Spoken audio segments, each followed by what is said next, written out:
just to circle back for people who aren't familiar, do you think it was a US coup in 2014 or just US supporters? I'm pretty sure John McCain and Victoria Nuland, who you referenced in that leaked audio, didn't they go to the protest while it was happening? Is it just more support from the West rather than an actual coup that they, started themselves?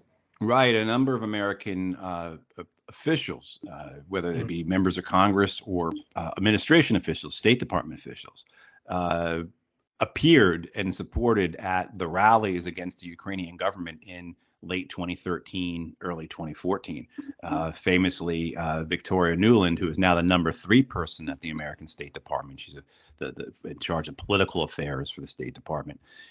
She was famously handed out cookies to people in the Maidan, in the big square in the center of Kyiv, right? So there has been since the early 90s, and this is from Nuland herself, but also it's interesting though, because a lot of this information has since disappeared. If you go to the website for the National Endowment for Democracy, which is really kind of a front for the CIA in many different ways. And if you go and you look at where there have been coups and regime change operations and things like that in the past 30, 40 years or so, you'll see the National Endowment for Democracy has almost always been there in a very robust sense.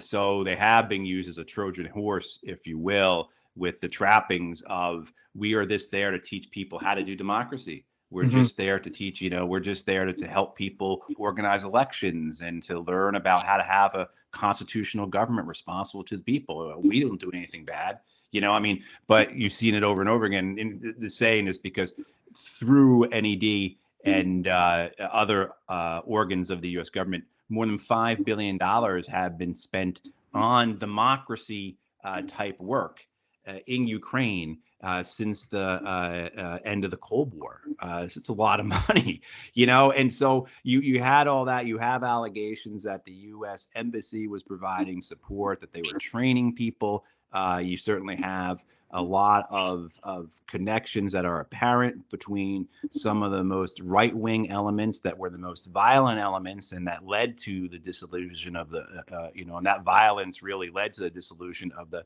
Ukrainian government in February 2014.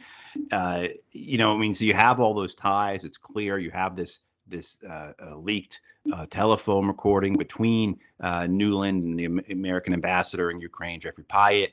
That basically kind of predicts what's going to happen, and also context-wise fits very well into their conversation, fits into the dismissal by the U.S. government of attempts by the European Union to negotiate some type of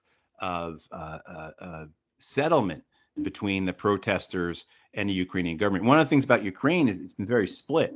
So what you had, say, in the elections in this century in Ukraine was you saw a clear split between East and West Ukraine, between the Russian-speaking people of the East and the Ukrainian-speaking people of the West. I mean, it's not all that simple as everyone understands, but when you look at it, you see, okay, here's this clear division.